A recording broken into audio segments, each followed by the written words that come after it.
Chapter 1. The wind howled through the narrow streets of London's Mayfair district, rattling the windows of the prestigious Clarendon House. Inside the opulent drawing-room, bathed in the soft glow of crystal chandeliers, a small but distinguished gathering of guests murmured in hushed voices. The conversation was light, the laughter measured, yet there was an undeniable undercurrent of unease in the air. At the heart of the affair was Mr. Aloysius Cain, a man of wealth, charm, and impeccable manners, but with a most peculiar distinction. No one knew where he had come from. Mr. Cain had arrived in London 2 years prior, stepping into high society with the confidence of an aristocrat. He hosted lavish dinners, attended exclusive galas, and spoke knowledgeably of art, literature, and finance. Yet, despite his social prominence, not a soul could say where he had lived before, who his family was, or even his true origins. When Chia asked about his past, he would smile with an air of practised amusement and deflect with a charming anecdote. It had been a subject of whispered speculation for months, but none dared to press the matter too far, until tonight. At precisely 8:30, as the butler refilled glasses of fine champagne, a shriek pierced the air, shattering the evening's facade of elegance. The guests turned toward the grand staircase, where Lady Beatrice Langley, a middle-aged widow with a penchant for dramatic outbursts, stood clutching the banister. Her face, usually painted with the subtle hues of aristocratic grace, was now ghostly pale. "My God! Look! It's him! He's dead!" The air thickened with gasps. Footsteps thundered as the guests rushed toward the adjacent study, where Lady Beatrice pointed with a trembling finger. There, slumped in a leather armchair, was the motionless figure of Aloysius Cain. His eyes were frozen in an expression of mild surprise, his usually impeccable cravat slightly loosened. A single glass of wine sat on the mahogany desk beside him, undisturbed. Dr. Alistair Green, a guest at the party, stepped forward, placing 2 fingers against the man's throat. He frowned. "He's gone," the doctor said grimly. "Dead." Dreadful silence fell over the room, save for the distant chime of a clock marking the hour. Aloysius Cain, the man without a past, had met a most abrupt end. The police arrived within the hour, led by Inspector Harold Clements, a seasoned officer with sharp eyes and a sharper temper. After a cursory examination, he turned to the gathered guests. No sign of a struggle, no visible wounds, and no disturbance in the room. That leaves poison as the most likely cause. And since Mr. Cain was in perfect health just an hour ago, it seems the poison was administered tonight. His gaze swept over the attendees, which means one of you did it. Murmurs of protest and indignation rippled through the crowd, but the inspector was unmoved. He continued his questioning, methodically piecing together the final moments of the deceased. Yet, even as he worked, an uneasy feeling gnawed at him. There was something peculiar about this crime, something just beyond reach. That was when a voice, crisp and deliberate, cut through the murmur of conversation. "Might I be of assistance, mon cher inspecteur?" Every head turned. Standing in the doorway, impeccably dressed in a grey 3-piece suit, was Hercule Poirot. His neatly waxed moustache twitched ever so slightly as he stepped into the room, surveying the scene with keen, intelligent eyes. was passing by when I heard of this most unfortunate affair," Poirot continued, his hands neatly clasped behind his back, "and as you may know, I have a certain expertise in matters of a most criminal nature." Inspector Clements exhaled heavily, rubbing his temple. "You again, Poirot? Indeed, mon ami." Poirot smiled. "And unless I am very much mistaken, this case, it is not so simple as it appears." The guests exchanged uneasy glances, because, if Hercule Poirot was here, it meant that beneath the surface of this seemingly straightforward crime, something far more devious was at play, and for the first time that evening, a chill passed through the room, one not caused by the winter wind outside. The game had begun. Chapter 2a. Hush settled over the room as Hercule Poirot surveyed the assembled guests. His gaze, sharp and deliberate, flickered across their faces, each one a carefully composed mask of shock, curiosity, and in some cases barely concealed apprehension. Aloysius Kane was dead, and among these people stood his murderer. Inspector Clements folded his arms, eyeing Poirot warily. "Well then, Monsieur Poirot, since you're here, let's hear your brilliant theory. A case of simple poisoning, is it not?" Poirot tilted his head, a small knowing smile playing at the corners of his lips.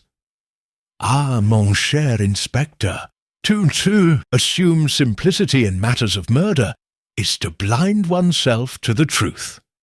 A man such as Monsieur Kane, how curious that he should meet his end at such an opportune moment." "No," Clements frowned.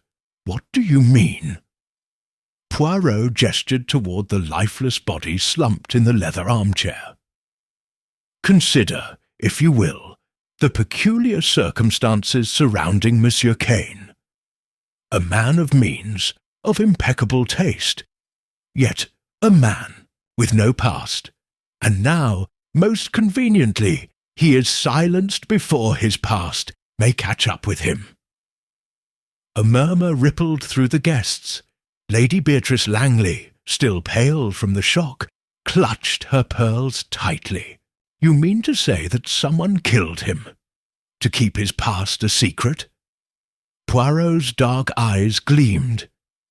"It is a possibility we must consider, madam." Inspector Clements cleared his throat. "We're getting ahead of ourselves. Let's stick to the facts. This was a closed gathering. Everyone present tonight must be questioned." He turned to the butler standing stiffly by the doorway. "First things first, when was the last time Mr. Kane was seen alive?" The butler, Mr. Griffith, a severe-looking man with silver hair and a rigid posture, inclined his head. "About an hour before the discovery, sir." Mr. Kane had excused himself from the drawing-room, saying he wished to attend to a private matter in his study. Poirot nodded thoughtfully. "And did he seem troubled, agitated?" Griffith hesitated. "Not troubled, sir, but unusually serious. Almost as if he were deep in thought." Inspector Clements scribbled something in his notebook. "And did anyone else enter the study before Lady Beatrice found the body?" Another pause. Then, reluctantly, Griffith replied, "Not that I saw, sir." Poirot tapped his chin. "Ah, but you see, mon ami, there is always what the eyes do not see. Did Mr. Kane take anything with him? A letter, perhaps? A package?" Griffith's expression tightened ever so slightly. "He had a single envelope with him, sir. A letter, I believe." "And where is this letter now?" Silence. The guests glanced at one another, and then back at the desk where the glass of wine stood untouched. There was no letter in sight. Poirot's smile widened. "Ah, A letter that has vanished. Inspector Clements sighed. So we're looking for a missing piece of evidence. Fine. Let's get to the guests then. The questioning began. Lady Beatrice Langley. A widow of old aristocracy, Lady Beatrice was the first to find the body. She dabbed at her eyes with a lace handkerchief, dramatically exhaling between sentences. I was only going to check on dear Mr. Kane, you see. He had been gone for quite some time, and I thought he might be feeling unwell. And then, oh, the horror! I found him like that. Poirot studied her carefully. And why were you concerned for his health, madam? She blinked. Well, it is only that he seemed preoccupied this evening. Distracted. Distracted by what, Lady Langley? I couldn't say, Mr. Poirot, but when I last spoke to him, he asked a rather peculiar question. Poirot leaned forward. And what was that? Lady Beatrice hesitated, her eyes darting nervously. He asked me whether I believed that a man could truly escape his past. A thoughtful hum escaped Poirot's lips. And what did you say? She swallowed. I told him that the past always catches up with us in one way or another.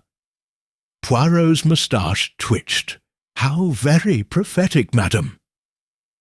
Dr. Alistair Green next was Dr. Green, a well-respected physician with a no-nonsense demeanour. He spoke in a clipped tone, irritated by the disruption to his evening. Kane was in perfect health when I last saw him, he stated flatly. No signs of distress, no symptoms of poisoning. Doctor, Poirot said mildly, as a man of science, you must be familiar with poisons that leave no immediate trace. Green's eyes darkened. Are you suggesting I had something to do with this? Poirot smiled.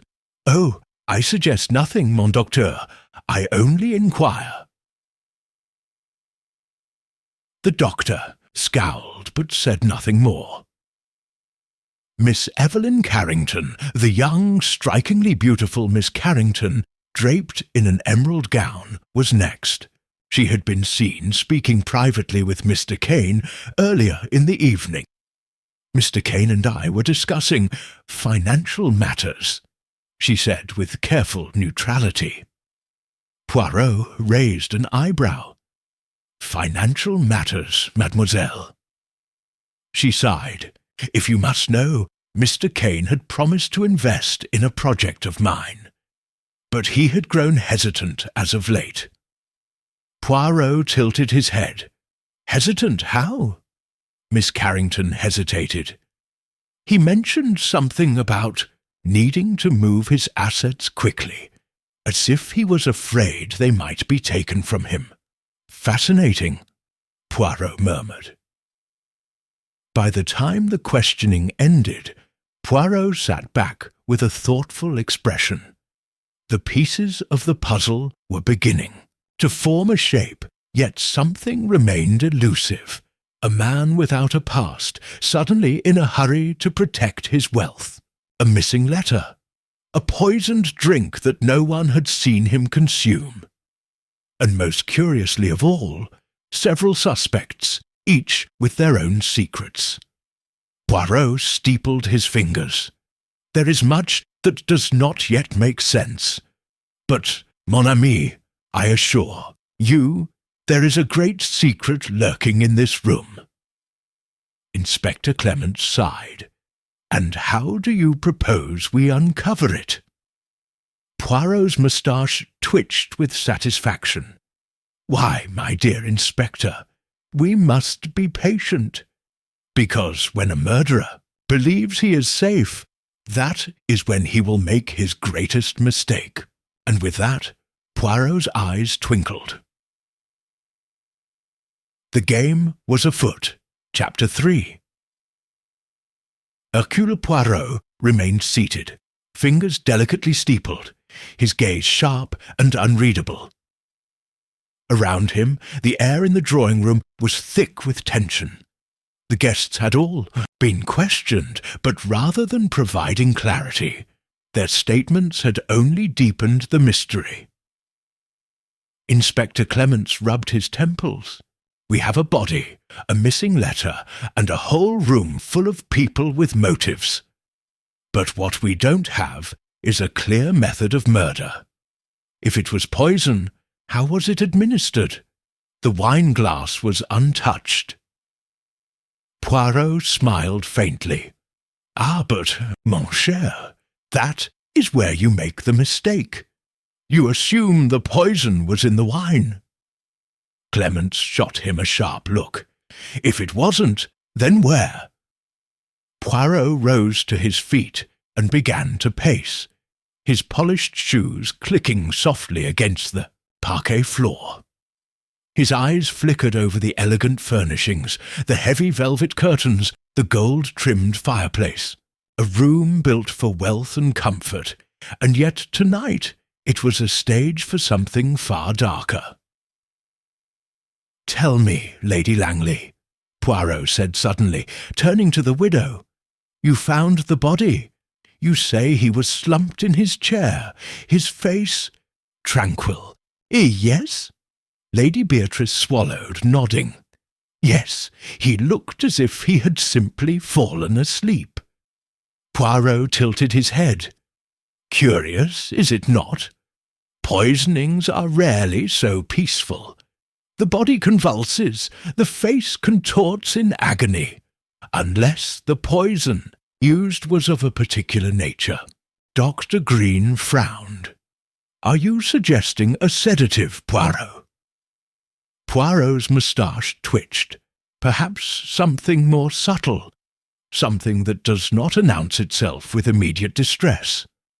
A substance that lulls its victim into weakness before death claims them. Miss Carrington exhaled sharply. That's a rather horrifying thought. Poirot's sharp eyes turned to her. Indeed, mademoiselle. And yet, murder is never anything but horrifying, n'est-ce pas? A nervous silence settled over the room. Inspector Clements cleared his throat. Right then. If the wine wasn't the source, then what was? Poirot turned to the butler. Mr. Griffith, what was Monsieur Cain's last meal? Griffith straightened. He did not dine this evening, sir. Only a small tray of biscuits and cheese, which he requested in his study. Poirot's eyes gleamed. And who brought him this tray? Griffith hesitated for the briefest moment before replying, I did, sir. The room seemed to tighten with tension. Poirot stepped closer. Tell me, Monsieur Griffith, did you see Monsieur Cain eat from this tray? Griffith shook his head. No, sir. I placed it on his desk and left. I did not return until after. His body was discovered. Poirot nodded. And where is this tray now? Griffith glanced toward the study. Still in there, I assume. Clements turned sharply. Right. Let's have a look then. The study was dimly lit, the air tinged with the faint scent of old books and polished wood. The tray sat undisturbed on the desk, a plate with a few crumbs of cheese and biscuit remnants beside a small, untouched glass of wine. Poirot examined the plate with a critical eye. Then, with great care, he picked up a small butter knife that lay beside it. He turned it in the light, observing a faint, almost imperceptible sheen. Inspector, Poirot murmured, holding up the knife. If you please, have this tested. Clements frowned. You think the poison was on the knife? Poirot's gaze was thoughtful, or perhaps the cheese itself was tampered with. Either way, I believe our method of murder is beginning to take shape. Miss Carrington stepped forward. But why would Cain eat something if it had poison on it? Wouldn't he taste it? Poirot's expression remained serene. Ah, mademoiselle, there are poisons with no taste, no scent, only a slow creeping effect. Perhaps he noticed something was wrong. Perhaps that is why he wrote the letter. Lady Beatrice gasped. The letter! Poirot turned sharply. Yes, madame, the missing letter. Someone took it, and I begin to suspect that whoever did so is the murderer. Back in the drawing room, Poirot surveyed the assembled guests. His gaze lingered on each of them, measuring their reactions. Lady Beatrice, nervous, twisting her pearls. Dr. Green, impatient, arms crossed. Miss Carrington, tense, hands clasped. Griffith, the ever-faithful butler, standing stiffly. Poirot took a breath, then spoke. The poison was likely administered through the food. That much, I believe, is now evident. Inspector Clements folded his arms. And the letter, what do you think it contained? Poirot's gaze was unreadable. A confession, perhaps, or a name, a truth that someone was desperate to erase. Heavy silence. Then, unexpectedly, the door swung open. A young constable entered, looking flustered. "Inspector, we found something in the fireplace." Poirot's eyes gleamed. "Ah, and what, may I ask, have you found?" The constable held up a charred scrap of paper. The edges were blackened, but in the centre a few words remained legible. Poirot leaned in, reading aloud. "Must act fast. He knows the past danger." A slow smile curled on Poirot's lips. "Ah, the past. It seems, mes amis, that Monsieur Cain's past did not wish to remain buried after all." He turned to face the guests, his voice calm but resolute. "Now, my friends, the question remains. Who among you was so afraid of the past that they chose to kill so to keep it hidden?" The room fell into silence, and Poirot knew, before the night was over, the answer would reveal itself. Chapter 4. The discovery of the charred letter fragment sent ripples of unease through the room. Every face was drawn, every pair of eyes shifting, searching. The past was a dangerous thing, one that could bring reputations to ruin, one that could drive a person to kill. Poirot stood still, letting the weight of his words settle over the guests.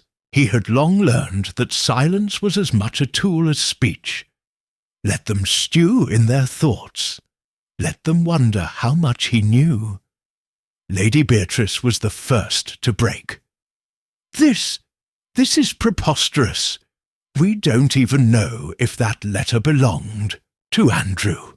Poirot's moustache twitched. "Ah, madam, but I think we do. Tell me, who else in this house feared their past enough to burn a letter?" Her lips pressed into a thin line. Dr. Green exhaled sharply. "Even if it was his, it proves nothing. For all we know, he was involved in something disreputable. It doesn't mean one of us killed him." Poirot turned his gaze on the doctor. "Ah, but you assume the letter was written by him. What if, instead, it was written to him?" Dr. Green blinked. "To warn him? Just so." Poirot steepled, his fingers. "The question is, who would have sent such a warning?" The guests exchanged uncertain glances. Poirot took a step forward. "I believe, mes amis, that someone in this house knew the victim's true identity." Miss Carrington inhaled sharply. True identity. Poirot inclined his head. Indeed, the past Monsieur Kane feared may not have been his past at all, but rather a past belonging to the man he once was. A sharp silence followed. It was Griffith, the butler, who spoke next. His voice was quiet but firm. "You are suggesting, Mr. Poirot, that Mr. Kane was living under an assumed name?" Poirot smiled. "It would explain much, would it not?" A hush fell over the room. The implications were staggering. Poirot turned to Inspector Clements. "Tell me, my friend, when you investigated Monsieur Kane's background, did you find anything unusual?" Clements hesitated. "Nothing out of the ordinary. A wealthy man, recently settled here, no known family. His fortune came from investments, though his records only go back about 10 years. Poirot's smile deepened. "Ah, and before that?" Clements frowned. "It's unclear. Some records indicate he lived abroad, but there's nothing concrete." Poirot turned back to the guests. "You see, Monsieur Kane was a man without a past, or rather, a man with a past he wished to erase." Lady Beatrice clutched her pearls. But why? What was he hiding? Poirot's gaze swept over them. "That, my dear lady, is the key to this mystery. I suspect someone in this house knew the truth, and feared what would happen if it came to light." He let the words settle before delivering his next blow. And so they silenced him. A gasp, a sharp intake of breath, Miss Carrington's, hands clenched. Poirot lifted a finger. "But the past, mes amis, is not so easily buried. Someone tried to destroy that letter, but it did not burn completely." Inspector Clements held up the fragment once more. "He knows the past danger." Poirot's voice was quiet but firm. "Someone was afraid. Someone acted. And I intend to find out who." A heavy silence, then, suddenly, a loud crash rang through the house. Everyone turned. Poirot's eyes narrowed. "Ah," he murmured, "it seems our murderer is growing desperate." Chapter 5. The sharp crash reverberated through the grand halls of Blackwood Manor, shattering the tense silence that had gripped the guests. Poirot's keen eyes flickered towards the source of the noise, a distant corridor leading towards Andrew Kane's study. Without hesitation, he strode forward, his polished shoes clicking against the marble floor. Inspector Clements followed, his hand instinctively hovering near his revolver. The guests hesitated, but curiosity outweighed fear, and they trailed behind. As Poirot entered the dimly lit study, he was met with a scene of disorder. A small wooden table had been overturned, its delicate porcelain vase shattered into countless pieces. Papers lay strewn across the floor, some fluttering slightly in the cool night air that drifted in from the open window. Poirot's gaze swept the room, noting every detail with the precision of a surgeon. He crouched beside the scattered papers, picking up a single sheet. His eyes narrowed. "Mon Dieu," he murmured. "It seems our murderer has been searching for something." Inspector Clements turned to the gathered guests, his voice sharp. "Who was in this room?" No one spoke. The only sound was the distant hoot of an owl from the manor grounds. Poirot straightened, holding up the paper he had retrieved. This was torn from a ledger, n'est-ce pas? A financial record, perhaps? Lady Beatrice peered at the page and paled. "That's from Andrew's personal accounts. He kept meticulous records. But this This isn't his handwriting." Miss Carrington stepped forward, frowning. "Then whose is it?" Poirot examined the elegant but slightly uneven script. "A question most intriguing, mademoiselle. This was written by someone else, someone who had access to his finances." Tense silence. Then a voice from the doorway. "I believe that would be me." The group turned. Griffith the butler stood tall, his weathered face unreadable. Poirot's moustache twitched. "Ah, Monsieur Griffith, you managed Mr. Kane's financial affairs?"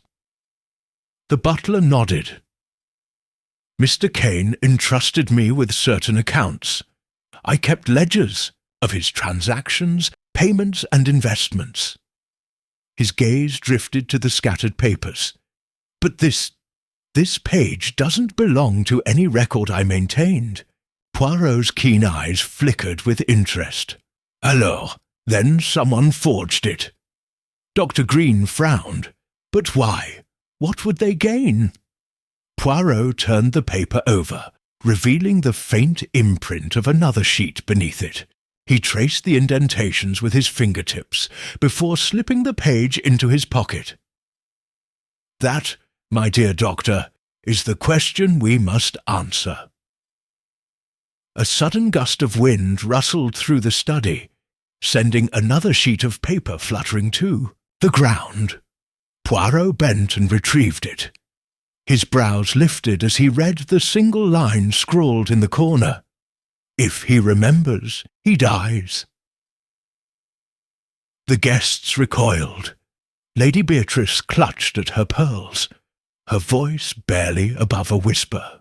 "Good heavens, what does it mean?" Poirot's voice was calm, deliberate. "It means, madame, that our Monsieur Kane was not merely a man without a past. He was a man running from one." Inspector Clements exhaled sharply. Someone wanted to make sure he never remembered. Poirot nodded. "And now, mes amis, we must uncover what it was he was meant to forget." A tense silence. Then another noise. A distant creak, like footsteps on wood. Poirot's eyes narrowed. "The past is a most persistent thing," he murmured, "and I fear it is not yet done with us." Chapter 6a. Sharp breath of wind rattled the windows of Blackwood Manor, sending an eerie chill through the gathered guests. Poirot stood still, his head slightly tilted as he listened. Somewhere in the depths of the house, the faint creak of floorboards betrayed the presence of someone unseen. Inspector Clements turned sharply, signalling one of his constables to investigate. The man nodded and disappeared into the corridor, his footsteps fading into the distance. Poirot, however, remained where he was, his mind working at a rapid pace. He held the torn ledger page between two fingers, studying the faint imprints beneath the ink. If he remembers, he dies. A warning? Or a promise fulfilled? Lady Beatrice's voice, tight with tension, cut through the silence. "Monsieur Poirot, do you believe Andrew was being threatened before he died?" Poirot tapped a finger against his temple. "Threatened? Ah, perhaps. But I suspect it was more than that. Someone feared what he might recall." Miss Carrington frowned. But why now? He'd been here for weeks, blending into village life without incident. Poirot smiled faintly. "A most excellent question, mademoiselle. Why, indeed?" Dr. Green, who had been standing apart from the others, suddenly cleared his throat. Perhaps something triggered his memory. The room fell into silence. Poirot's gaze sharpened. "Ah, doctor," he murmured, stepping closer, "that is a most perceptive thought. But tell me, What might have caused such a thing? Dr. Green hesitated. His fingers twitched at his side, as if grasping for an answer he dared not speak. It could be anything, he said at last. A sound, a phrase, a particular scent. The mind is a curious thing. A forgotten past may lie dormant for years, only to be awakened by the most trivial of stimuli. Poirot nodded. And what, I wonder, was the stimulus in this case? His words hung in the air, thick with implication. No one spoke. The constable returned, shaking his head. "Nothing, sir. Whoever it was, they're gone." Poirot sighed, turning to the overturned table. He crouched, studying the broken porcelain vase. A small glint of metal caught his eye, half hidden beneath the shards. He reached forward and carefully plucked it from the wreckage. A cufflink, silver, with an intricate design etched into its surface. Poirot turned it over in his palm, his expression unreadable. "This," he announced, "does not belong to Monsieur Kane." The guests exchanged wary glances. Inspector Clements took the cufflink, scrutinizing it. "Do you recognize this emblem, Poirot?" Poirot's lips twitched upward. "But of course, it is the crest of the Montclair family." Lady Beatrice gasped. The Montclairs! But they were ruined years ago. Their fortune was lost. Scandal and disgrace followed them. Poirot's gaze flickered. "And yet, my dear lady, their mark has resurfaced in the study of a murdered man." A hush fell over the group. Miss Carrington's voice was barely above a whisper.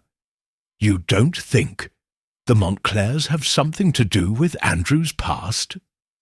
Poirot did not answer immediately. He slipped the cufflink into his pocket, his expression thoughtful. "I think, mademoiselle," he said at last, "that we must pay a visit to a certain individual who might shed light on this mystery." Inspector Clements crossed his arms. And who might that be? Poirot adjusted his cuffs with deliberate precision. The last surviving member of the Montclair family. The room seemed to grow colder. Lady Beatrice exhaled sharply. "You mean Victor Montclair?" Poirot's eyes gleamed. "Précisément." A distant clap of thunder rumbled through the night, and with it the past crept ever closer. Chapter 7.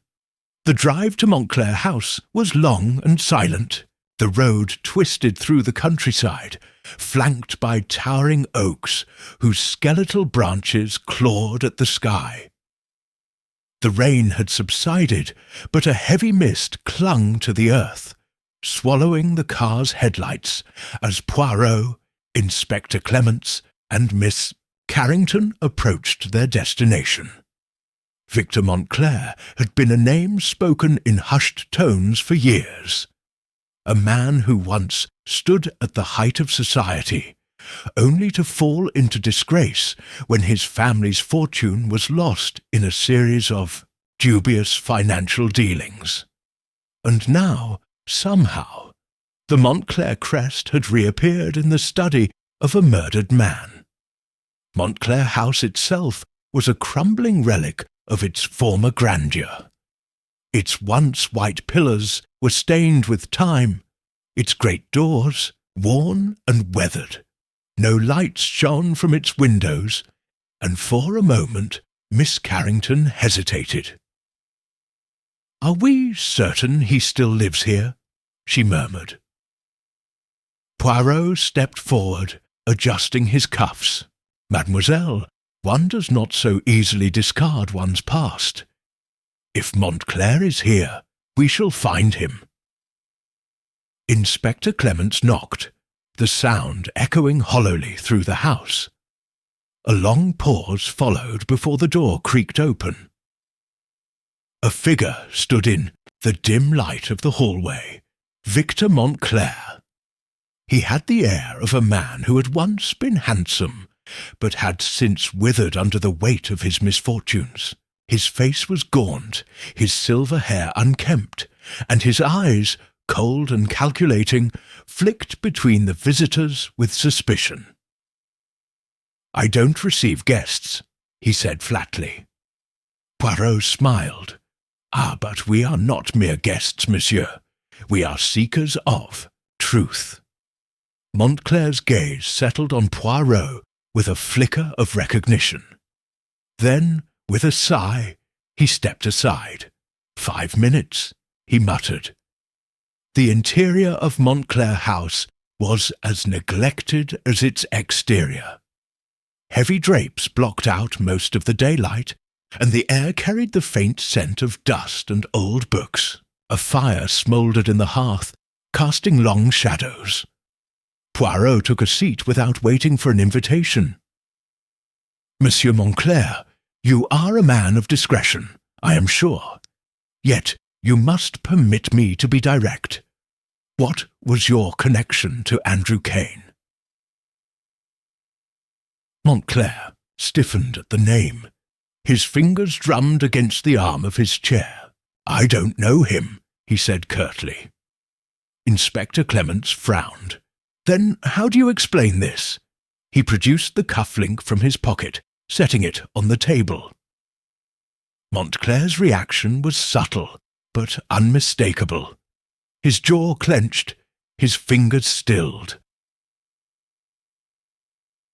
"Family heirloom," he said at last. "I lost it years ago." Poirot leaned forward, his gaze sharp. Curious, then, that it should appear at the scene of a murder. Silence. Miss Carrington, who had been watching intently, spoke for the first time. "You're lying." Montclair turned to her, eyes narrowing. "And you are?" Someone who can see guilt when it's staring her in the face. A bitter chuckle escaped Montclair's lips. He reached for a glass of brandy on the table and took a slow sip. "If I am guilty of anything, mademoiselle, it is of being a fool. My family was once powerful, once respected. But the Montclair name became synonymous with failure. I lost everything." Poirot tilted his head. "Except, it seems, a connection to a dead man." Montclair set the glass down with deliberate care. "You misunderstand me, Monsieur Poirot. I had nothing to do with this crime. But if Andrew Kane, whoever he truly was, possessed that cuff-link, then it means only one thing." Poirot remained silent, allowing the man to continue. Montclair's voice was barely above a whisper. He was one of us. The room seemed to close in, around them. The fire crackled, the only sound in the suffocating silence. Poirot's eyes gleamed. "A Montclair?" Montclair exhaled slowly. "Not by blood. But once, long ago, there was an arrangement. My father had debts, enemies. To escape them, he made a desperate bargain. A child was taken in, given a name that was not his own." Miss Carrington's breath caught. "You mean—" Montclair met her gaze. "Andrew Kane didn't exist. At least not before he came here." Poirot sat back, fingers steepled. "And someone killed him to ensure he never discovered the truth." The revelation settled over them like a thick fog. Poirot smiled, a small, knowing smile. "Ah, we are beginning to see the shape of things," Montclair said nothing, but in his silence Poirot heard everything. Chapter 8a. Heavy stillness settled over the room. The fire in the hearth crackled softly, sending flickering shadows across the walls. Poirot's keen gaze never wavered from Victor Montclair. who sat rigid in his chair, his fingers tracing slow circles around the rim of his empty glass. "You have given us much to consider, monsieur," Poirot murmured. "A man with no past, connected to a family that has every reason to forget him. Tell me, what else do you know about Andrew Kane?" Montclair sighed, running a hand through his thinning hair. "You assume I know more than I do, Poirot. My father was a secretive man, and whatever arrangements he made in the past were buried with him. But I do remember one thing." Poirot leaned forward. "Oui?" "A letter. Years ago, before my father's death, I found it among his papers. It was unsigned, but it referenced an arrangement concerning a child, a boy who was to be placed under the Montclair name temporarily. A debt repaid, it said. Nothing more."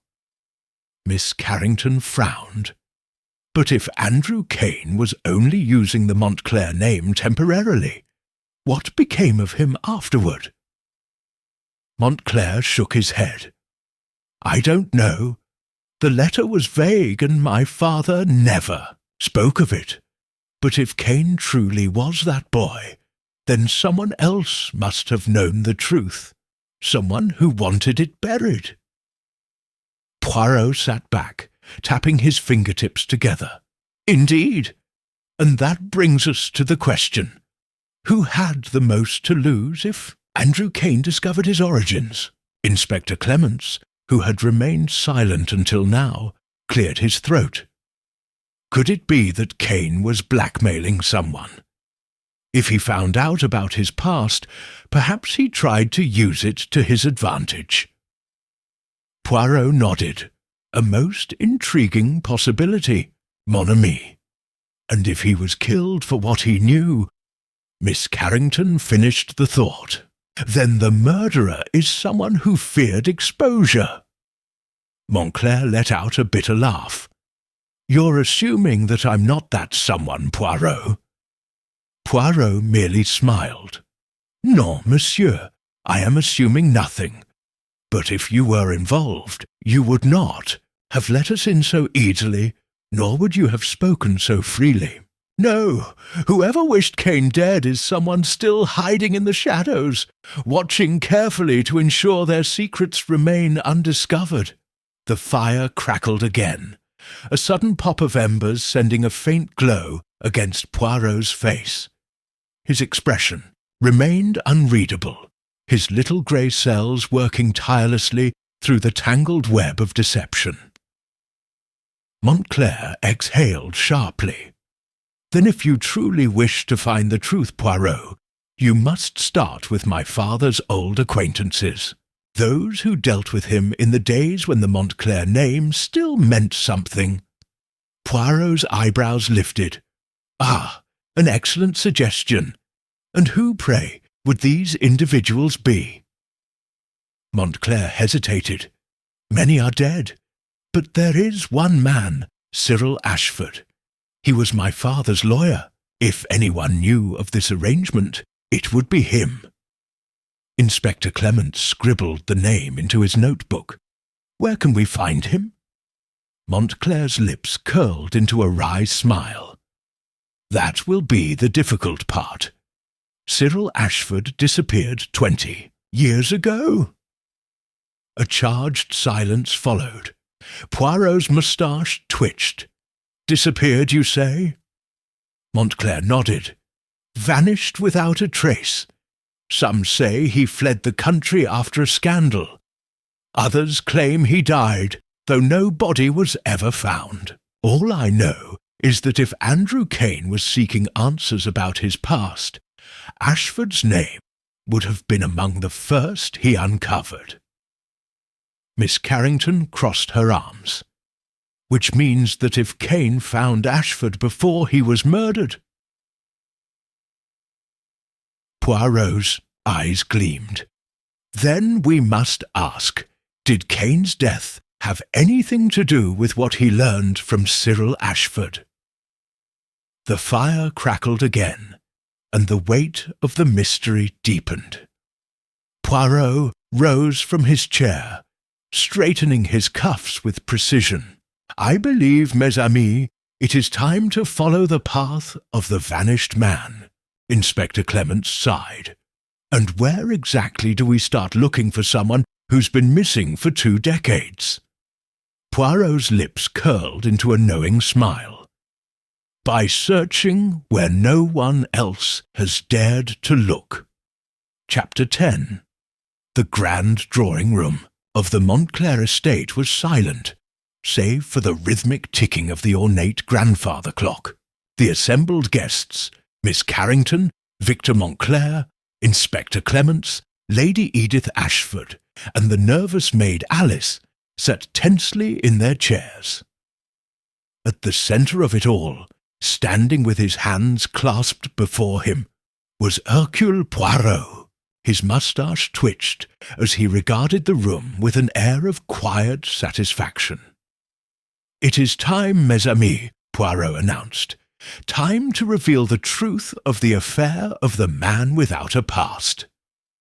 Lady Ashford scoffed. "And what truth would that be, Monsieur Poirot?" Poirot turned his sharp gaze toward her. "That Andrew Cain was never truly without a past, madame. He was, in fact, a man desperately seeking the truth of his origins, and what he discovered led to his murder." A ripple of unease passed through the room. Poirot continued. "Let us begin with what we know. Andrew Cain, as we now understand, was born under a different name. As a child, he was placed under the guardianship of the Montclair family. But why? The answer lies with a certain missing figure, Cyril Ashford." Inspector Clements nodded grimly. "And yet Ashford disappeared 20 years ago." Poirot raised a finger. "Ah, but that is where the clever deception begins. You see, mon ami, Cyril Ashford never truly disappeared. He was silenced, permanently." A gasp rang out. Montclair stiffened in his chair. "You mean he was murdered?" "Exactly," Poirot confirmed. "Cyril Ashford knew too much. He was the lawyer who handled the arrangement concerning young Andrew Cain. And when he began asking the wrong questions, he was removed." Poirot turned toward Lady Edith Ashford, his gaze piercing. "You, madam, know more than you admit." She stiffened, her fingers gripping the armrest of her chair. "That's absurd." "Is it?" Poirot's voice was smooth, unshaken. "Your late husband was a man who kept secrets, n'est-ce pas? And you were his closest confidant. Did you never wonder why Cyril Ashford disappeared so suddenly? Or why, after his vanishing, a certain sum of money appeared in your husband's accounts?" Lady Ashford paled. I had nothing to do with that." Poirot smiled knowingly. "Perhaps not directly, madam, but let us move forward, for the most important revelation is yet to come." He stepped toward the hearth, where the fire cast dancing shadows along the walls. The room hung on his every word. "You see, mes amis, Andrew Cain did find something before he died, and that something was a birth certificate, one that proved his real parentage." Miss Carrington inhaled sharply. "Whose son was he?" Poirot turned, his eyes gleaming. Andrew Cain was the illegitimate son of Lionel Montclair, Victor, Montclair's father. A stunned silence fell. Victor Montclair staggered back in his chair. "No, that's impossible." "But it is not impossible, monsieur," Poirot said gently. "Your father had a secret affair. When the child was born, he sought to cover his tracks, placing the boy under an assumed identity. Cyril Ashford was the one who arranged everything and later paid the price for knowing too much. Inspector Clements let out a slow breath. Then Andrew Kane was Victor Montclair's half-brother. Précisément, Poirot confirmed. And when he uncovered the truth, he tried to claim his inheritance. Montclair's hands clenched into fists. Then the killer must be someone who stood to lose everything if Kane revealed his identity. Yes, Poirot said softly. His gaze fell upon Lady Edith Ashford. And that person is none other than you, madame. Gasps filled the room. Lady Ashford's face turned deathly white. This is preposterous. Is it? Poirot murmured. You killed Andrew Kane because you knew the truth, that he was the rightful heir to the Montclair fortune. If he had proven his claim, your family would have lost everything. And so you did what you had to do. You silenced him, just as your husband silenced Cyril Ashford years ago. Tears welled in Miss Carrington's eyes. You murdered your own nephew. Lady Ashford rose suddenly, her hands trembling. You can't prove any of this. Poirot merely smiled. Ah, madame, but I can, because in Andrew Kane's room I found a single page, a letter. He wrote it the very night of his death. It states, quite clearly, that if anything were to happen to him, it would be at your hands. Lady Ashford's lips parted in horror. Inspector Clements wasted no time. Lady Ashford, I'm placing you under arrest for the murder of Andrew Kane. The woman's knees buckled, and she let out a strangled sob. The truth had finally caught up with her. As the inspector led her away, Poirot turned back to Montclair. The man sat in stunned silence. Your father's sins cast long shadows, monsieur, Poirot said quietly. But at last the past has come to light. Montclair exhaled heavily. And what now? Poirot adjusted his cuffs. Now, monsieur, now, justice is done. And with that, Hercule Poirot turned toward the fire, the warmth of the flames reflecting in his sharp, knowing eyes. Another mystery solved, another deception unravelled. With a satisfied sigh, he smoothed his moustache and murmured, Ah, but the little grey cells never fail. The end.